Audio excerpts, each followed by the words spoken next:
攻略失败，被强行剥离宿主时，正逢男主成婚。我飘在半空，沉默地看着他们礼成。他似突然想起，让人喊我前来给正妻敬茶。没人敢动，因为除了他，所有人都知道我死了。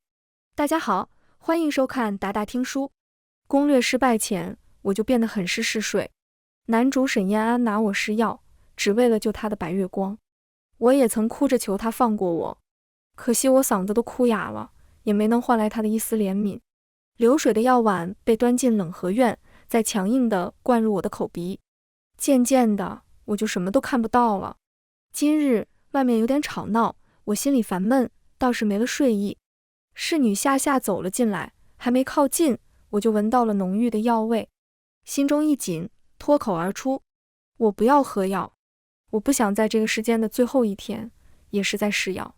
夏夏为难地跪下劝我，带着哭腔：姨娘，王爷说你若不肯喝药，就把院子里的人都打一顿发卖了。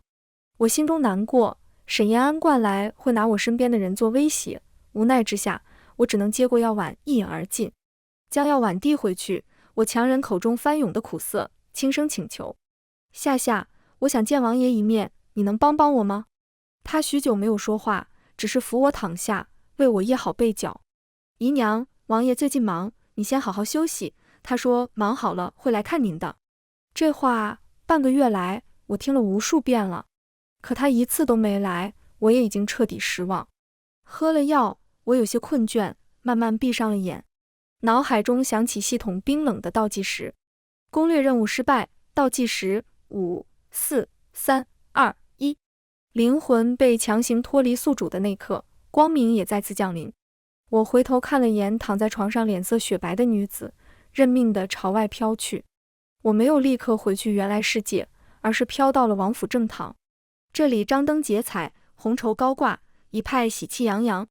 我一眼就看到了人群中的沈燕安，她骑在高头大马上，身穿红色喜服，如玉的容颜更加贵气逼人。原来今天是她娶亲的日子啊！当年她也曾向我许下诺言，要与我10里红妆，可最后只用一顶小轿子将我从侧门接进王府。怨吗？怎能不怨呢？我陪伴她10年，为她出谋划策，为她挡下暗器，更为她沦落风尘，遭人唾弃，最后却只换来她一句：宋嫣，你以为不洁之身不堪为王府正妃？然后她毫不犹豫转身求娶了我的死对头，让我彻底沦为满京笑柄。随着奏乐响起，我也随着她接亲的队伍穿过整座京城，从城南来到城北，在亲眼看着她弯下尊贵的背脊，将新娘珍重地抱入花轿，震耳欲聋的欢呼声骤然炸开。她笑着环视一圈，一跃坐上马背，朝着王府的方向缓缓行去。随着距离王府越来越近，她好像整个人变得有些焦躁，随意地挥了挥手，跟在她身后的程一立刻打马上前，凑到她耳边低语：夏夏来报，宋姨娘请求见您。听了程一的汇报，沈燕安一改焦躁，语气不耐，告诉他今日本王大婚，若让他跑出来坏了我的好事，本王定不轻饶。程一领命去了，队伍还在行进。我苦涩地仰头看天，没人会坏了你的好事了，沈燕安，因为我已经死了啊。新娘被他亲手带下了花轿，跨过火盆步入正堂。皇帝年迈没有出席，只派了贴身大总管扶来到场，以示恩宠。婚宴进展得很顺利，许多世家贵族都前来观礼，无一不赞叹两人的郎才女貌。我在旁听得犯了困，正要离开，却听到沈燕安吩咐下人：来人，去把宋姨娘请来，给主母敬茶，一副施恩的模样。一瞬间，气氛有些尴尬。许多人是知道我和沈燕安之间的事的，知道我这个前大将军之女，曾是他的未婚妻，如今却成了他的妾室。渐渐的，周遭响起窃窃私语声。我也来了兴致，不走了。刚还让我老实点，这会怎么又变了副面孔了？而且我也想看看沈燕安知道我的死讯后会是什么表情。这时，新娘子盖头还没掀，颇有些慌乱地拽住了沈燕安的衣袖，贴心道：王爷不用着急帮清染立威的。沈燕安软下神色，在她手背上轻捏：轻染莫怕，你是主母，自然是要立威的。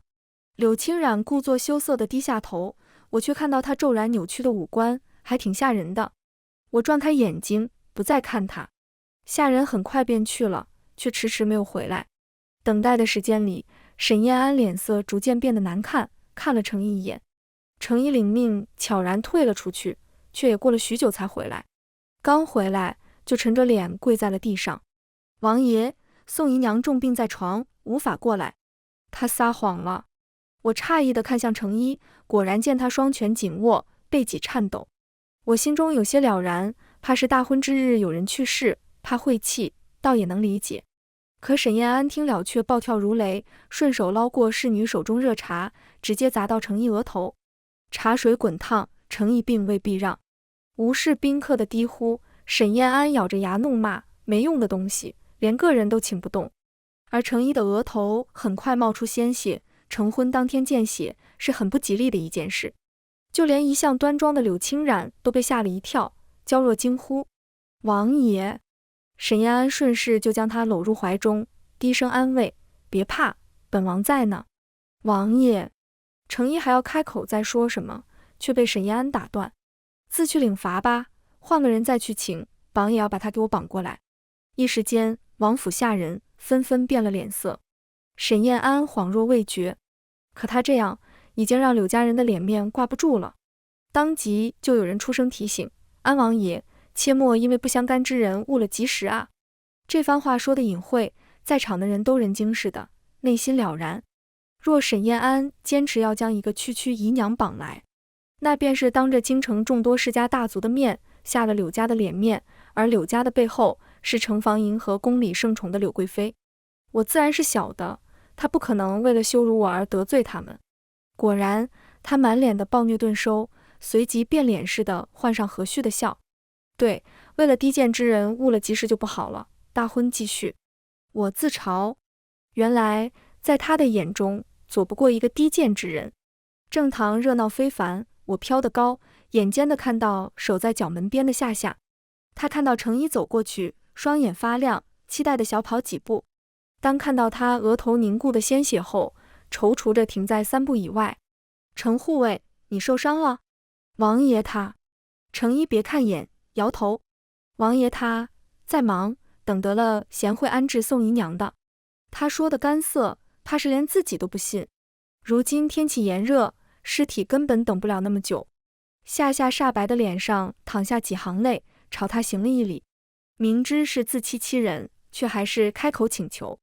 好，程护卫，王爷那边还烦请你提醒着，莫要忘了这件事。奴婢就先回去守着姨娘了。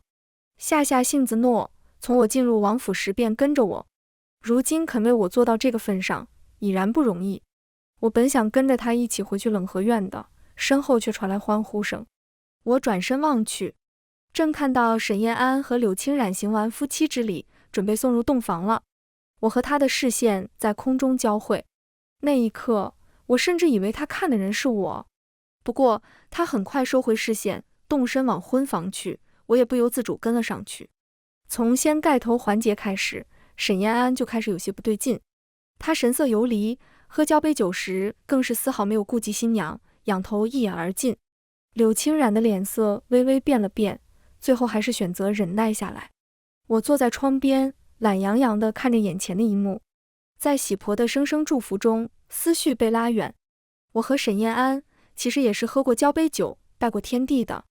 10年前，父亲以叛国罪被押入大牢，宋府男丁充当苦力，女子已婚配的送去军营，未曾婚配的纳入教坊司，充当官妓。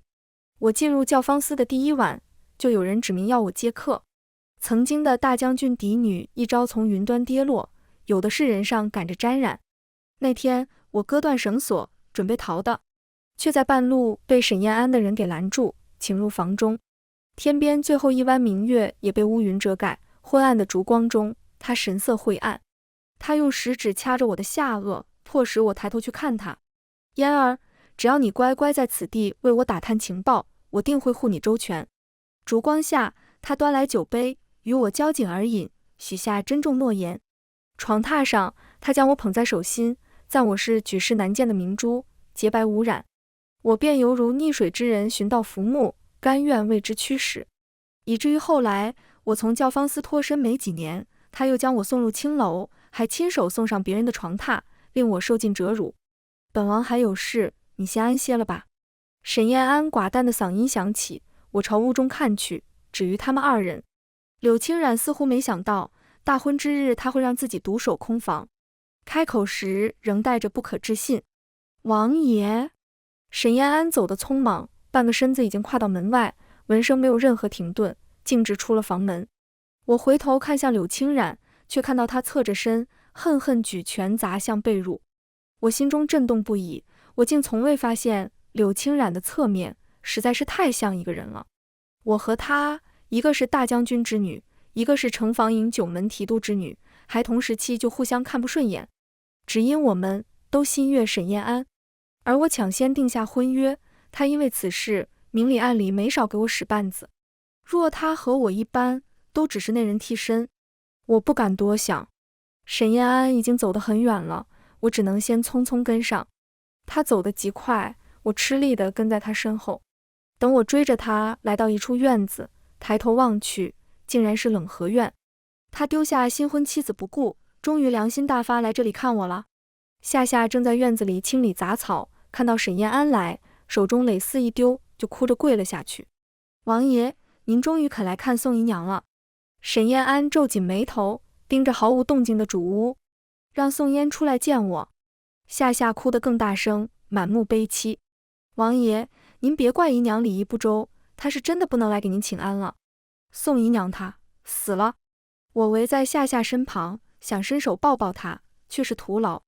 沈燕安的声音在我头顶响起，冰冷无情。刚还说病得下不来床，如今就死了。真不愧是最卑贱的继子，无媒苟合就算了，现在还会假死争宠。他的话就像一根利刺，戳了我心肺骨头，哪哪都疼。我和他本也是合过八字，行过三书六礼的，在他眼里竟不过是无媒苟合，当真可笑。夏夏哭得不能自已，一下下地朝他磕头。地面虽有杂草，可耐不住这真心实意的磕法，很快他的额头便通红一片。我看得心痛，也跟着落下泪来。可沈燕安依旧不松口，如今本王站在这里了，他又玩什么欲擒故纵？他对我没有丝毫的信任，我心中涌起悲凉。王爷，姨娘真的死了，您就给她体面，让她入土为安吧。再放下去，尸体就要臭了啊！奴婢求求您了。夏夏的哀求让闻者落泪，但我早就知晓沈延安是没有心的。当年我随他去北域督军，沈延安是魏朝战神，本不用我陪着的，可他还是让我去了。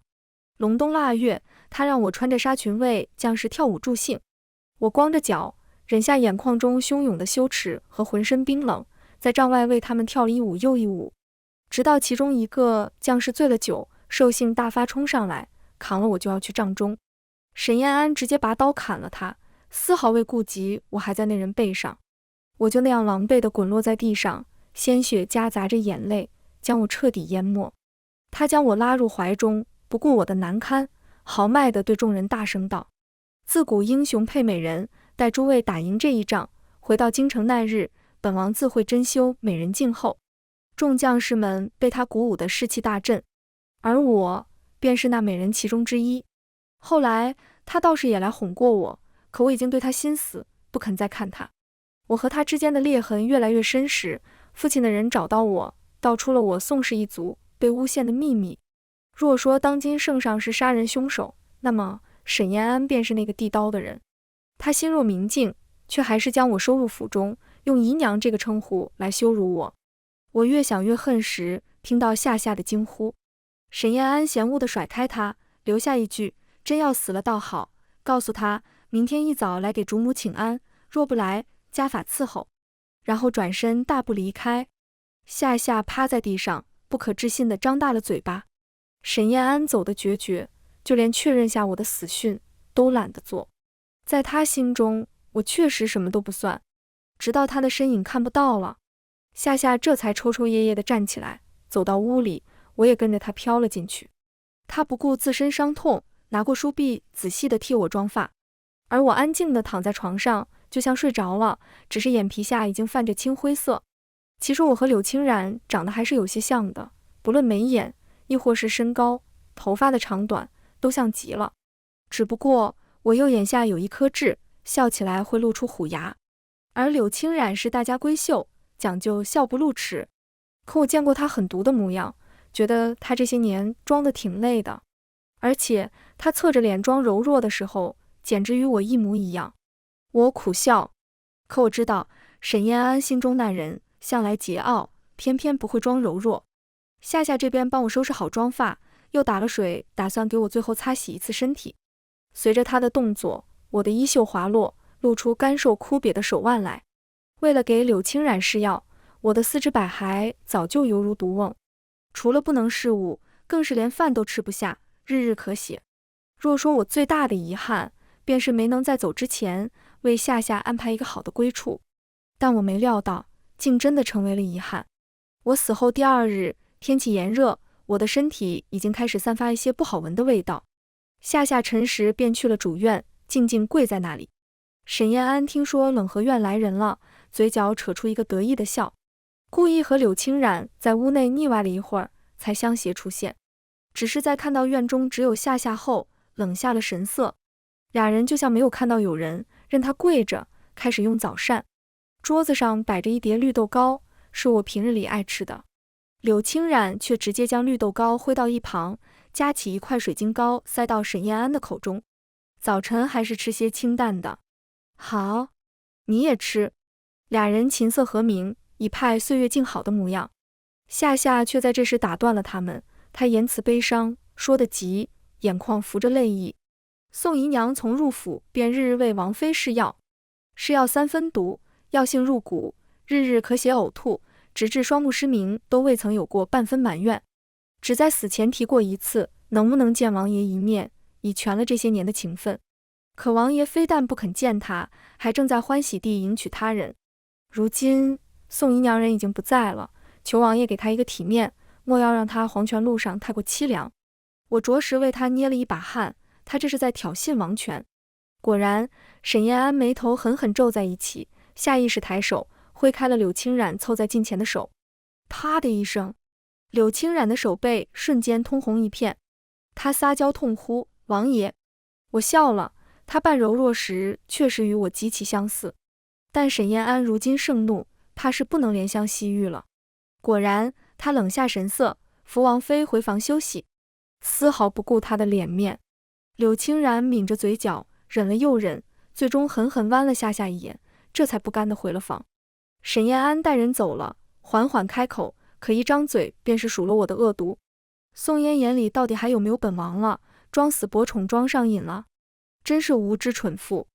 我看到他眼中有一闪而过的杀意，那一刻他是想杀了我的。沈燕安独断惯了，不会容许任何人在他的雷区不断挑衅。过了许久，夏夏沉默着，摇摇晃晃地站起身，在我不可置信的目光中，悲鸣一声，撞向石阶，求王爷给宋姨娘体面。这是夏夏倒在血泊之中后奋力喊出的最后一句话。他用生命来证明宋姨娘真的死了。可沈燕安不光不信，还让人将她扔到了乱葬岗，犹如迎春花般刚刚盛开的夏夏就这样枯萎了。我麻木地流下眼泪。沈燕安，从此以后你再也不能拿谁威胁我了。我死后第3日，沈燕安开始频繁出入花楼，她在青楼安插有暗桩，这件事只有我知晓。谣言传到府中，毫不知情的柳青然带人杀去了他的书房。没成婚的时候是没资格管，现在成婚了，自然要闹上一闹的。我很了解柳青然的脾性，不成想沈燕安不在，却给他看到了不该看的。书房里挂满了一位女子画像，她手持马鞭，骑在矮脚马上，笑容肆意，眼下一颗清晰无比的泪痣，一静一动皆和魏朝女子的娴静淡雅不同。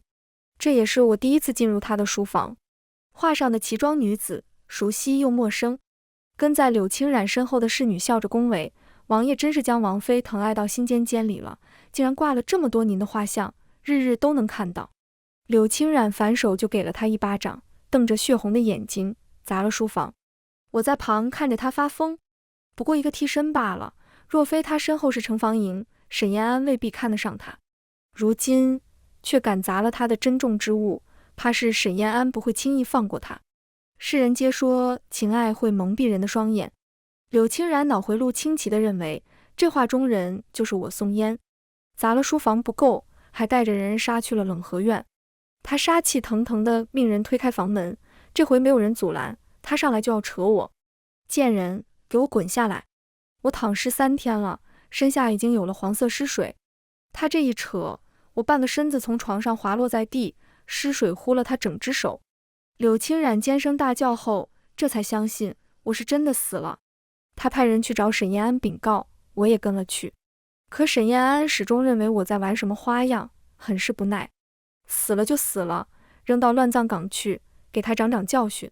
我笑了，也就他能说得出这种匪夷所思的话来了。人都死了，还长什么教训？小厮欲言又止地离开，把话原封不动地带给柳青染。他得意极了，片刻都不敢耽搁，让人用席子将我的尸体胡乱裹了，一并扔去了乱葬岗。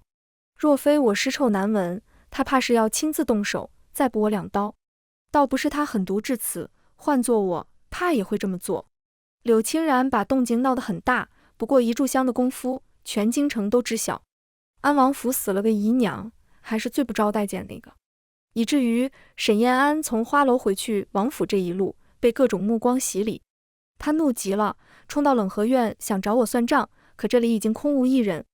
我看着他的神色从怒气冲冲到平静，再到茫然。程颐顺势上前，王爷，宋姨娘是真的死了。他这句话似乎揭开了某种情绪的豁口。沈延安莫名就开始癫狂大笑，他先翻了桌子、椅子、被褥，到处翻找，嘴里念叨着让我出来。我觉得他倒也不是有多喜欢我，无非是我长得更像那人一些罢了。随着他的乱翻，一个木头做的盒子从床上掉落，滚到他的脚边。沈延安俯腰拾起，将其打开，小心翼翼地取出一个人物木雕。乍一看，栩栩如生，就连眼下的泪痣都清晰无比。沈延安脱力般跪倒在地，双目失神的呢喃：“怎么会是你？怎么可能是你？”我撇撇嘴，就猜到他会有这个反应。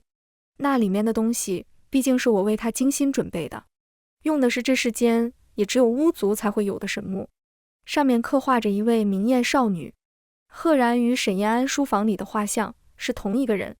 我向来心知肚明，能让沈延安发疯的只有这一人，就连我也不过是因着眼下这颗与他极尽相似的泪痣罢了。20年前，世间开始流传关于巫族的故事，传说巫族因上通天听，因而人人都能通过修炼而获得长生不老。只不过传说愈演愈烈，传过最后，竟成了巫族守护着一个极其古老的秘密，那个秘密便是长生。一时间，门阀贵族派了一波又一波的人前来捕杀他们，想要得到这个秘密。巫族不得已之下，选择了避世。许多年后，一个少年意外踏入了巫族的避世之地，那位少年便是16岁的沈延安。他因着少年脾性，很快和没有防备的巫族年轻人玩在一起，特别是14岁的巫族圣女，她本就对外面的世界充满好奇。沈延安的到来似乎是一把钥匙，打开了他不敢宣之于口的探索之心。他陪圣女玩耍，教她识字，跟她描绘外面世界的美好有趣。于是在一个蛙鸣阵阵的午夜，沈延安带着圣女离开了避世之地，偷偷跑出去逛灯会。那天是圣女自出生以来最开心的一天，她戴着狐狸面具，与沈延安在漫天孔明灯下相视而笑，两人的眼中只有彼此，时光似乎都格外的眷顾他们。那天晚上很是漫长，圣女用自己的亲身体会，认为外界其实并没有族长们所说的那么可怕。待她手中拎着满满的吃食，和沈延安有说有笑的回到避世之地时，映入她眼中的是冲天的火光以及族人的哭喊。族长5岁的小儿子看到他，站起来哭着就要奔过去，却被人拦腰斩断，血沫横飞。他死前眼中充斥着的是对圣女的依赖。那将士转身，犹如地狱恶鬼般一步一步走至近前，朝着沈延安恭敬跪拜。安王殿下，巫族已尽数被囚，凡抵抗者，皆就地诛杀。后来，巫族圣女冲入火光中，回眸前的最后一眼，便是这木雕的模样。她在笑，眼角的泪至腰也晃动，却冰冷彻骨。窗外突然响起炸雷，沈延安僵硬地转动着猩红的眸子，朝天空看了一眼，随即站起身来就往外跑。他策马狂奔，目的地赫然正是乱葬岗。天气阴沉的厉害，卷着风，我抬头瞭望，怕是有一场大雨即将来临。沈延安刚跳下马背，豆大的雨点便倾盆而下。程一想要阻拦，抬起手却又放下，陪他一起寻找。乱葬岗臭气熏天，到处都有觅食的野狗。沈延安也不嫌臭，弯着腰一丝丝地翻找着，我在一旁冷目旁观。人死都死了，装什么深情？很快他便找到了宋嫣的尸体。尸体在乱葬岗这么一丢，委实有些惨不忍睹，浑身似乎被野狗啃食过，没有一块好皮。不知道是不是我的错觉，沈延安手抖得不成样子，把人一个劲地往怀里按。随着他的动作，宋嫣锁骨处的衣襟敞开，露出一条丑陋的疤，那是我当初为他抵挡刺客时最致命的伤口。我在床上养了半年之久，他却很少来探望，忙着和柳青然打成一片。偶然的一次醉酒，他闯入房中，摸着我的脸，神色晦暗。真糟糕啊，你病恹恹的模样，一点都不像他了。从那时，我便明白，活人是争不过死人的。沈延安沉浸在自己的世界里，任程一如何呼唤都不应。他就这样低着头，虔诚地吻在了那伤口处。我隔着雨幕，看着眼前的一切，恶心的想吐。我的尸体被他带回了书房，书房里被柳青然打砸过。沈延安将我的尸体安置好，拔刀就冲去了主屋。我跟在他身后开心地笑了，这一天终于来了。柳青然正卸了钗环，准备歇下，突然大门被人大力撞开，害得他惊恐大叫。待看清来人是浑身湿漉漉的沈延安后，他强忍恐惧，还不忘贴心地埋怨他怎么把自己弄成这样。沈延安根本不理他，抬手就用刀尖抵住了他的眼睛。他咬牙切齿地质问：我的书房是不是你砸的？柳青然吓坏了，一害怕便什么话都敢往外说。对，是我砸的。凭什么我要做替身？明明我才应该是这个世界的女主，可为什么你们都不爱我，偏偏都喜欢宋嫣那个贱人？我不服，我才是女主，才是气运之子。你身为男主，就是应该只爱我一人的。沉默许久的系统突然开口跟我说话了，她才是真正的穿越女。我摊开手，这不是很明显的吗？你多次想要带我离开这个世界，都没能成功，还不能证明什么吗？那是因为我根本不是什么穿越者，真正的穿越者另有其人，就是柳青然。她以为自己是来做女主的，不成想是个女配，仗着自己知晓一些剧情，便想夺了女主气运，当真没脑子。而我不过是土生土长的古人罢了。系统 emo 了，这词我还是跟他学的。过了许久，他终于妥协。你完成了你的承诺，帮我找到真正的穿越者，作为交换，我便告诉你怎么样才能杀掉男主。待他说完，柳青然已经成功惹怒了沈延安，被他打晕，还下了禁足令。可我想要的远远不止这些。狗系统，带着你和你的穿越者，现在就离开这里，永世不得再踏入，否则我会灭杀你们。我明显感觉系统颤抖得更加厉害了。随着一阵空间波动，柳青然彻底断了呼吸。他死了。巫族的秘密其实根本不是什么长生，而是守护这个小世界不被外来者侵入，包括所谓的穿越者。巫族圣女便是拥有这个秘密的人。所以在柳青然被送到这里来时，我第一时间就感知到了，可我没有选择当场灭杀他，而是利用他们来了个偷龙换凤，顶了他的身份，进入了真正的女主宋嫣体内。狗系统没有察觉，一直督促我完成剧情，我表面配合，实际上暗中借助安王的势力做了许多事。借沈延安的手杀了柳青然，便是我要做的最后一件事。再后来，沈延安开始不理政事，日日守在我那臭气熏天的尸体旁。他听说城外寺庙有未得道高人，能知晓前世因果。他便匆匆带着宋嫣的尸体赶过去，却在出城的时候受到了城防营的阻拦。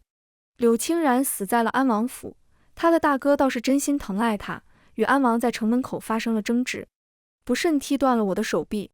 沈燕安大怒，当场挥剑砍了柳青染大哥的头。城防营的九门提督痛失爱子，将事情捅到皇帝面前，也只不过不冷不淡地被安抚了一下。自此，柳家和沈燕安结下不共戴天之仇，而我等的便是这一天。这盘棋我下了10年，是时候结束了。我回了趟避世之地，这里还是当年的模样，断壁残垣已被湮灭在茂密的植被下，隐约不得见。追随我的部下已经等在这里，我的死讯便是他们发兵的暗号。利用秘法转移魂魄，被尘封10年的圣女原身再次站到了阳光下。我振臂高呼，这些年被魏朝欺压的小国纷纷加入，由我率军攻入京城。城防营与我里应外合，等我攻入皇城时，迎面就对上了沈燕安。他胡子拉碴，瘦了许多，不复往日光彩。许是出来的慌乱，就连头发都未修整，蓬头垢面。故人相见，我倒是冷静许多，而他却几乎拿不住佩剑。我挑眉望过去，就听到他唤了一声：“嫣儿，你没死。”宋嫣确实已经死了，这声嫣儿唤的是巫族圣女。安王爷，你看清楚了，我叫巫明嫣，不是你的什么猫狗。跟在我身后的将士哄堂大笑，他煞白着脸，摇摇欲坠，还想说什么，却欲言又止。我懒得理会他，反派死于话多，杀就完了。魏朝民心涣散，向来以战神自居的安王也束手就擒。这场战事结束得很快。当年魏朝皇室灭了我巫族，那我便杀了狗皇帝极其亲眷，以算仁义。而沈燕安被我囚禁了。一次朝会结束，我去牢中探望，再见，他倒是平静许多，虽然落魄，却还算整洁，就坐在那里与我对视。我抽出随身携带的匕首，在他不可置信的目光中捅了他一刀。这一刀是为下下，拔出复又捅进去，这一刀是为宋家100余口性命，然后这一刀是为了宋嫣。戾气入肉的声音伴随着他的闷哼，可他都平静地受了。下一刻，这些伤口便以肉眼可见的速度愈合。他有些不可置信，可我却知道为什么。这个世界的女主已经死了，男主便是彻底的气运之子。若想他死，就必须是系统所说那样，除非他自愿，否则就连天道都无法抹杀他。巫族本就是守护这方世界平稳的，更不可能抹杀男主。我扔下匕首，在牢里转了一圈。其实，若是可以，我真的希望是我亲手了结你，可惜了，除非你自杀，否则我是不可能杀掉男主的。而你正是那个男主。沈燕安向来聪慧，柳青然口中也曾说过什么天道，什么女主，他很轻易的就明白过来，嘴角带着苦涩。嫣儿，我有最后一个问题，说，你曾爱过我吗？我笑了，几乎直不起来腰，直到笑出眼泪，我才停下。沈燕安，也许年少的宋嫣是真心爱慕过你的。在他骤然亮起的视线中，我缓缓插刀。可在他从教坊司逃跑那天，你派人去抓他，令他跌落高墙，一命呜呼那刻，他就不可能再爱你。你将他亲手送入青楼折辱时，他不可能再爱你。你用他为人是药，却眼盲心瞎的看不到这是个骗局时，他不可能再爱你。这一桩桩，一件件，你自己说，你哪里值得他爱你？我每说一句，他的脸色便白上几分。而我巫明嫣更是从不知情爱是什么。我这番话成了压死他的最后一根稻草。沈燕安浑身颤抖，哑着嗓子，似哭又似乎在笑。你怎么能不知情爱呢？你怎么就不知情爱呢？嫣儿，你不能这么对我，你不能。我拂袖，冷漠离开。我登基的前一刻，传来了沈燕安的死讯。他用我留下的匕首抹了脖子，临死前留下遗言，是不是我受过你受过的苦，你便能原谅我？我不屑地抬头望向天空，头顶太阳初升，一抹朝霞落在我身上，金色的朝服瞬间变得流光溢彩，高不可攀。巫族守护着这个小世界，却无人守护我巫族。那么既如此，便由我来守护吧。乌历元年，一代女帝乌明烟祭告天地祖宗，正式登基为帝，国号明。全文完。达达听书感谢您的观看，每天上新精彩小说，喜欢就订阅吧。